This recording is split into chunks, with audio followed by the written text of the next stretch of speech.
Hello, everyone. Today we will be discussing I Give You Back by Joy Harjo, who is our current United States Poet Laureate. Now, I would recommend that you listen to her version of this poem, this version of Joy herself speaking this poem. You will get a different perspective if you listen to her. I will, however, give you my rendition of this poem, and then I will analyze this poem, and I will be giving you a working thesis and an outline for an essay. Let's begin. I give you back. I give you back. I release you, my beautiful and terrible fear. I release you. You were my beloved and hated twin, but now I don't know you as myself. I release you with all the pain I would know at the death of my children. You are not my blood anymore. I give you back to the soldiers who burned down my home, beheaded my children, raped and sodomized my brothers and sisters. I give you back to those who stole the food from our plates when we were starving. I release you, fear, because you hold these scenes in front of me, and I was born with eyes that can never close. I release you. I release you. I release you. I release you. I'm not afraid to be angry. I am not afraid to rejoice. I'm not afraid to be black. I'm not afraid to be white. I'm not afraid to be hungry. I'm not afraid to be full. I'm not afraid to be hated. I'm not afraid to be loved. To be loved. To be loved, fear. Oh, you have choked me, but I gave you the leash. You have gutted me, but I gave you the knife. You have devoured me, but I laid myself across the fire. I take myself back, fear. You are not my shadow any longer. You can't live in my eyes, my ears, my voice, my belly, or in my heart. My heart, my heart, my heart. But come here, fear. I am alive, and you are so afraid of dying. That is a poem, I Give You Back by Joy Harjo.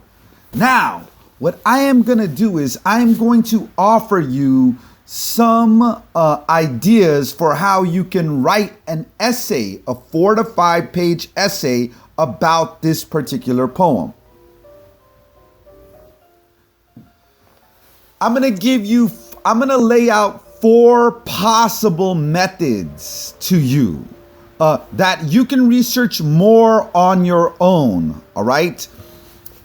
You can, if you would like to, analyze this using a new criticism method. The new criticism is a method to find the supposed message of the poem. Note that many of us are used to and have been trained to find meaning in words. The new criticism is a strategy so that you can try to find the main point of the poem, if there is such a thing as a main point, okay?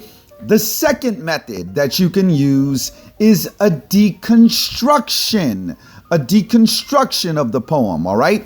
And this requires you to first find any supposed objective method and then critique that message. So a deconstruction is a critique of the message.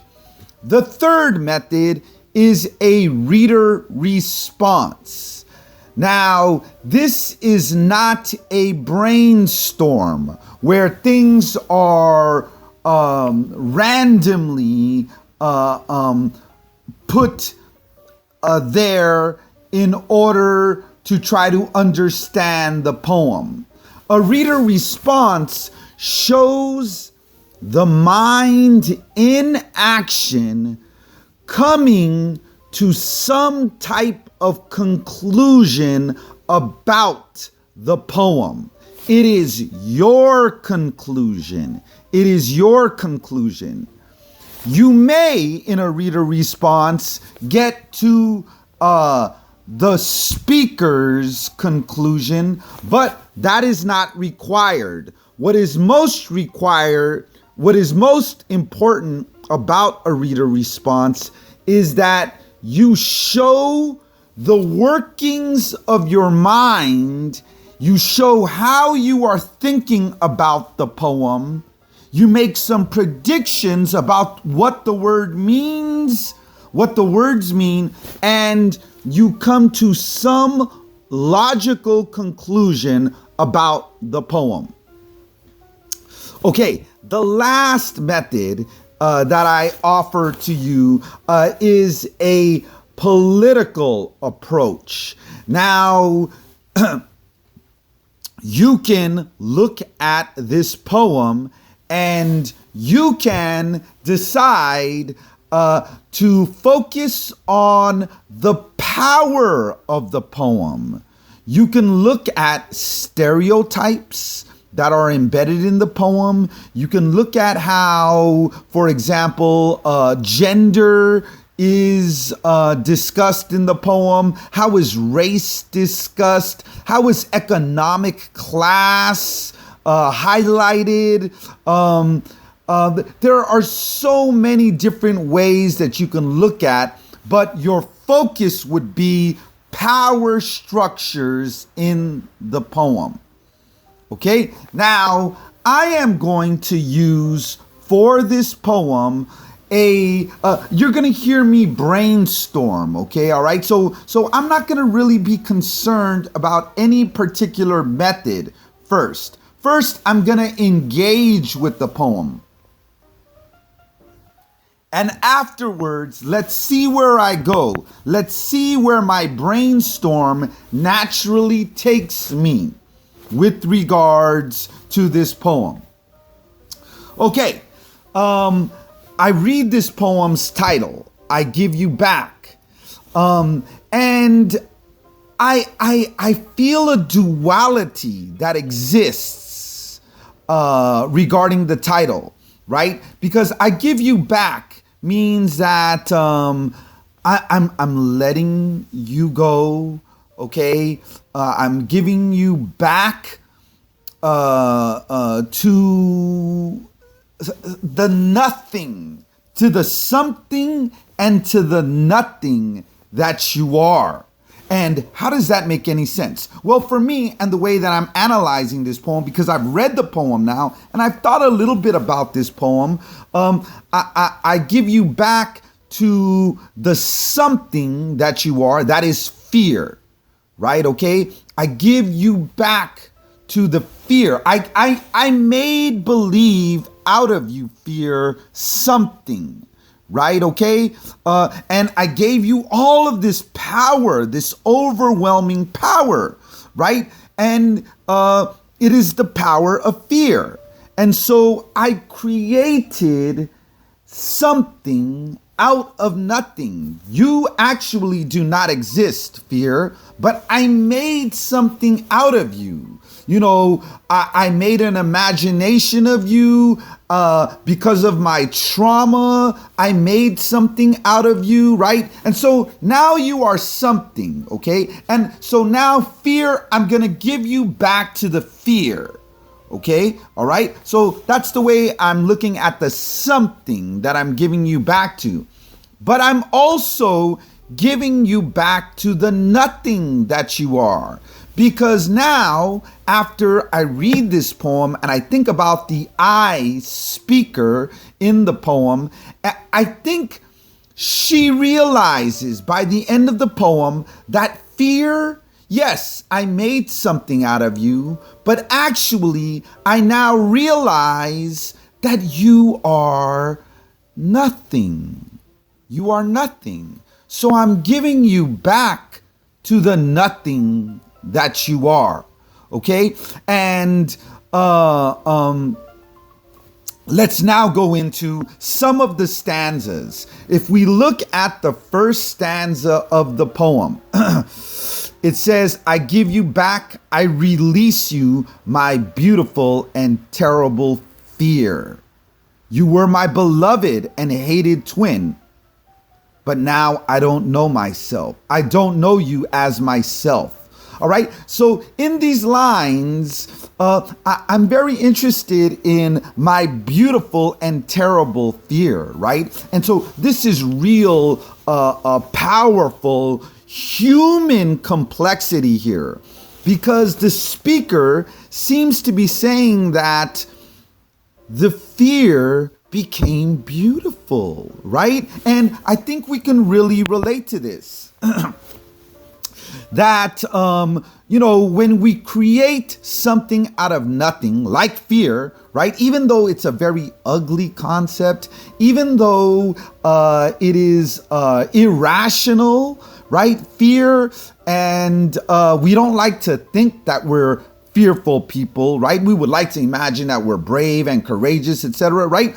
Nevertheless, that when you create something out of nothing, like fear, it can and many times does become very beautiful, right? We imagine horror stories. We give an identity to ourselves that is based out of fear, right? And so in that way, the creation is beautiful, right? But at the same time, it's a terrible creation. It's a terrible fear, because this makes me afraid of my own self. You were my beloved and hated twin. So I have two sides to me. And this is what I meant earlier by the duality of who we are, right? There's two sides to me, right? One is the brave, courageous human being that I am. The other is the coward, the betrayer, the Judas that I am, right? And they're both part of who I am. There's no way to separate myself from that part of me.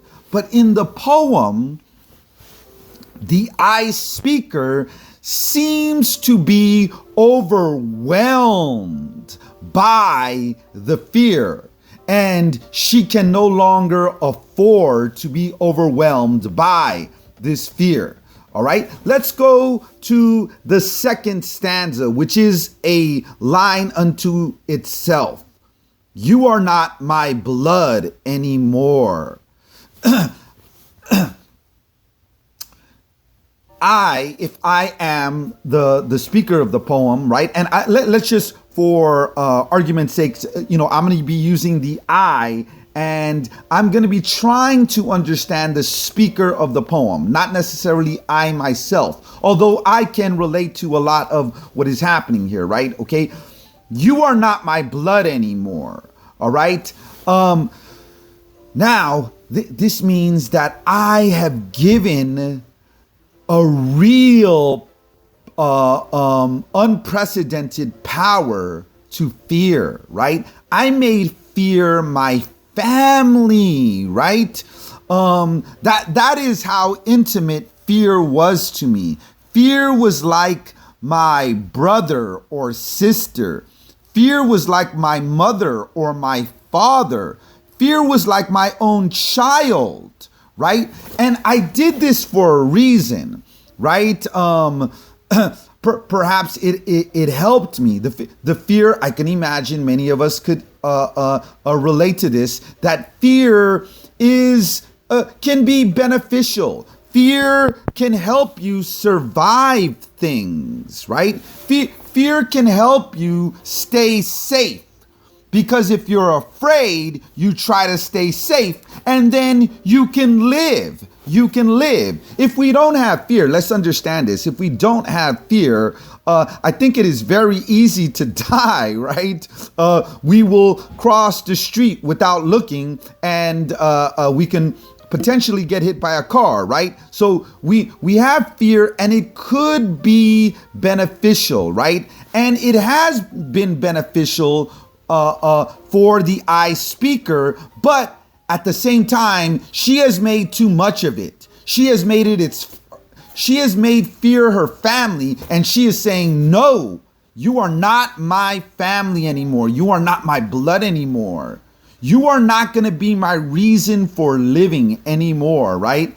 And why has she had to make this fear so much part of herself? Why has she had to make fear her family? Well, we could see with the third stanza that she's giving back her fear to the soldiers who burned down my home, beheaded my children, raped and sodomized my brothers and sisters, right? And so let's think about this, right? This is the history of Native Americans here in the United States, right? And soldiers did come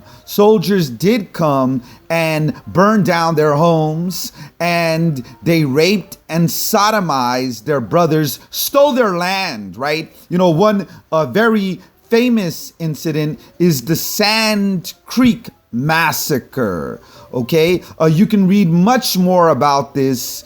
You could read about the Trail of Tears as well, and learn more about how the United States took natives' land and their lives from them, right? And this would be a rationale for why someone would have to be afraid, right? Okay. And also, if the person knows that this type of torture is possible, right?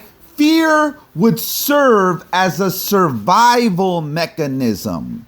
But in the middle of the poem, she continuously, in a 4-line stanza, she continuously repeats, I release you, I release you, I release you, I release you.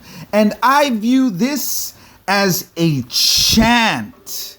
This is a mantra. This is magic that is happening, right? This is metaphysical magic that is happening. I release you, I release you, I release you. And in doing this, she is cementing within herself the power that she has to release fear, right? Because in the next stanzas, she says, I am not afraid. She keeps repeating, I am not afraid. And so this also works as a magic or a prayer, right? To herself, to the God that is within her. She is praying. She is saying, I release you. And I am not afraid. I am not afraid to be black. I am not afraid to be hungry. I am not afraid to be hated, right? And now, in this last line of the first, second, third, fourth, fifth, sixth, seventh stanza, she says this. And I see this as a very powerful transition.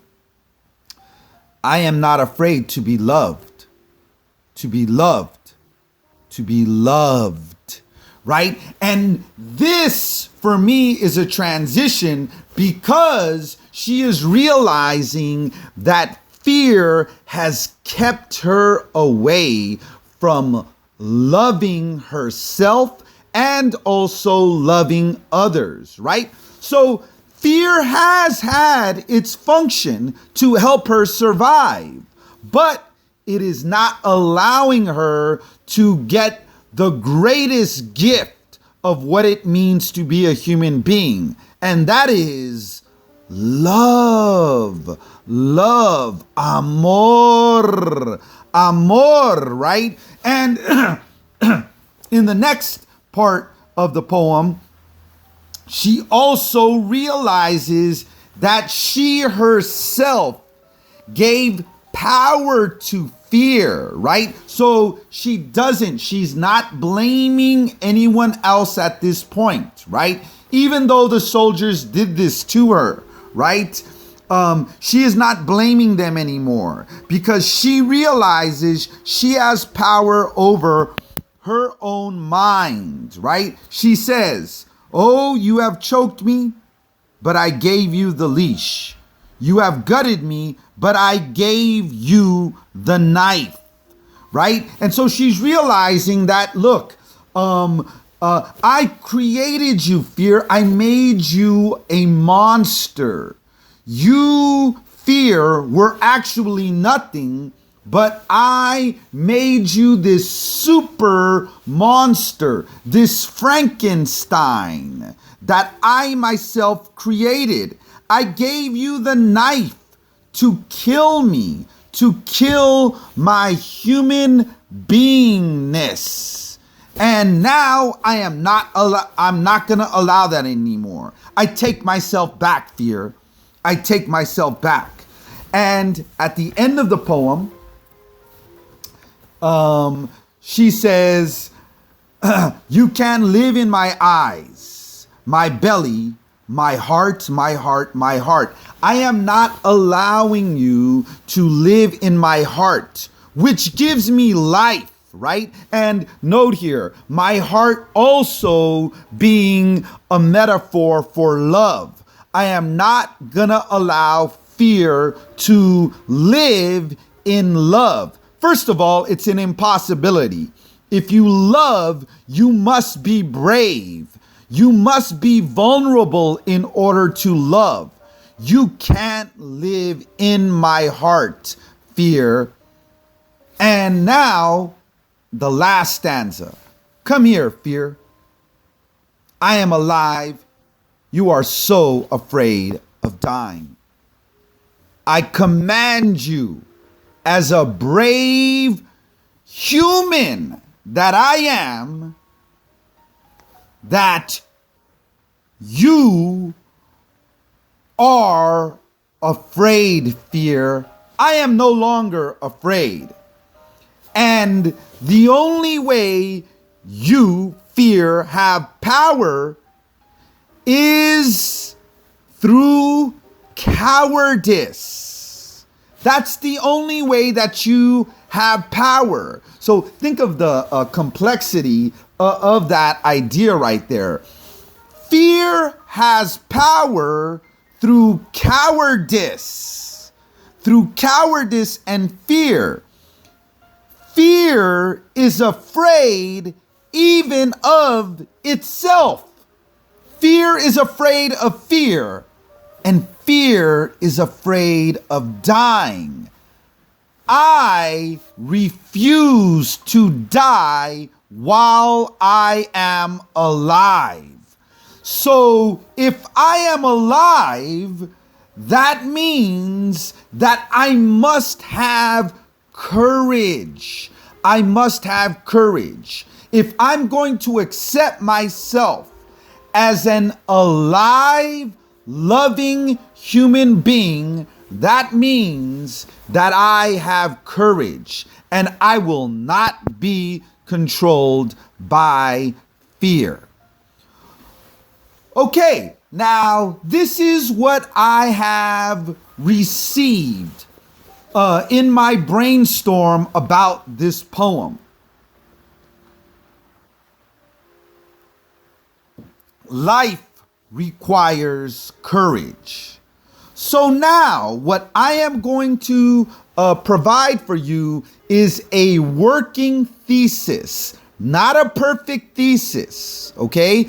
And I'm also going to give you an outline for some ideas for how you can structure the essay, okay? And now this is my essay, all right? This is the way that I'm engaging with this. You would engage with it in another way, all right? But this is my brainstorm, my perspective, okay? Although I'm using the words in an objective manner, but I cannot separate myself from my own human affinities, okay? So this is my working thesis right now. In Joy Harjo's poem, I Give You Back, in order to overcome crippling fear, one must accept one's own complicity in cowardice and choose to live with courage. Okay? All right. That is my working thesis. I am providing to you that in the video on the screen. Now, how would I organize this in a, how would I organize this for an essay? All right. Now, if this is a 4 to 5 page essay, I could imagine 5 body paragraphs, right? And the first paragraph would be an introduction, all right?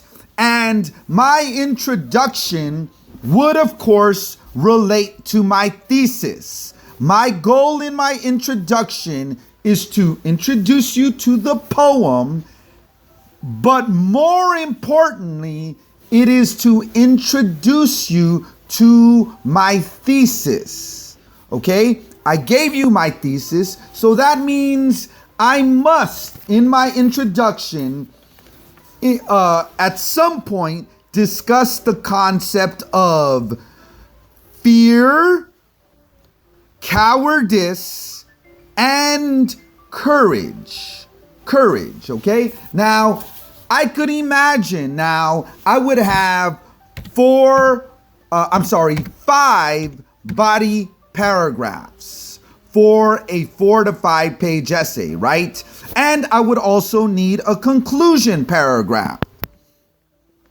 So the first body paragraph, I can somewhat go now, after I've given you my thesis, I can go into, and you don't have to follow my format here, but I'm just giving you one format. I could go into somewhat of a chronological ordering of what I've already discussed. And my first body paragraph, I would discuss duality within the poem. So the duality being fear being both beautiful and terrible.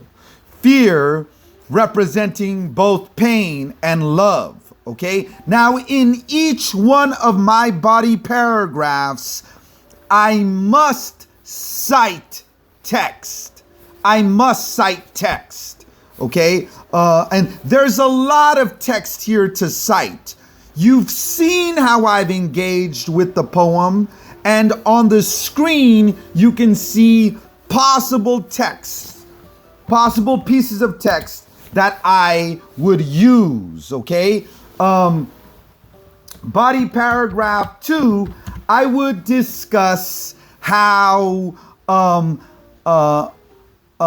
the I speaker has made fear family. She has given it a very intimate power over herself. Okay? And this is a very overwhelming power, right? Blood blood, right? Okay. Body paragraph 3, I would discuss the politics that are embedded in the poem. And what are the politics here? We have the injustice of the speaker's children being beheaded, her home being burned down, right? All of the trauma, of history. So that's what I would discuss there. The trauma of history. Body paragraph 4, now I would discuss the magic, the prayers, the mantra, the power that the speaker is giving back to herself. The text that I could use here, I release you. I release you. I am not afraid. I am not afraid. And this for me is the transition, right? And this is what I would discuss in body paragraph 5, that even though there is trauma, even though there has been a survival function that was necessary, that the fear helped her deal with at one point in her life, in body paragraph 5, there is a transition to courage, right? And also there is a transition to love, amor, okay? And this transition can be seen when she says, you can't live in my eyes. You can't live in my heart, my heart, my heart. She is now at the last stanza, she is no longer submissive to fear. She says this, come here, fear, right? She's commanding fear. That is an imperative statement. She is commanding fear. She now has control over her fear. She is courageous, right? And this, of course, helps to prove my thesis, which I would rephrase in my conclusion paragraph, right? Okay, and right now I am going to give you a paraphrase of the thesis. Okay, so regardless of the injustice, regardless of the trauma of history, and the help that fear has given to one, in order to overcome fear, one must accept one's own complicity in cowardice and choose to live with love and courage despite the trauma. Despite the trauma. And this is what I would give in my conclusion. Okay? So this is one way that you can write about the poem I Give You Back by Joy Harjo. Have a great day, and I look forward to sharing more poetry with you next time. Goodbye.